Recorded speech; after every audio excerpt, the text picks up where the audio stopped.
இந்த விஜயலட்சுமி தொடர்ந்து கண்ணீரோடும் கம்பளையோடும் தொடர்ந்து பேசிக் கொண்டிருக்கிறாரோ அப்படி புதிதாக இப்போது ஒரு பெண் வந்திருக்கார் என்கின்ற போது உள்ளபடியே நமக்கு வேதனையாக இருக்கிறது.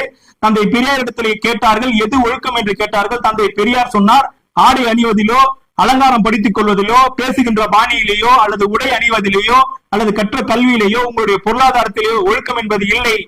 தந்தை பெரியார் சொன்னார், ஒழுக்கம் என்பது இல்லை. எதில் இருக்கிறது அப்போது ஒழுக்கம் என்று கேட்டார்கள். தந்தை பெரியார் சொன்னார், மற்றவன் உன்னிடத்தில் எப்படி நடந்து கொள்ள வேண்டும் என்று நீ ஆசைப்படுகிறாயோ, மற்றவன் உன்னிடத்தில் எப்படி நடந்து கொள்ள வேண்டும் என்று நீ ஆசைப்படுகிறாயோ அப்படி அவனிடத்தில் நீ நடந்து கொள்ள வேண்டும் என்று சொன்னார். அதுதான் ஒழுக்கம் என்று தந்தை பெரியார் அவர்கள் வரையறுத்து சொன்னார். இதற்கு முன்னால் தந்தை பெரியார் வரையறுத்ததை போல ஒழுக்கம் என்கின்ற வார்த்தையை யாருமே வரையறுத்ததில்லை. ஆனால் தந்தை பெரியார் அவர்கள் திட்டவட்டமாக அப்படி வரையறுத்து சொன்னார்.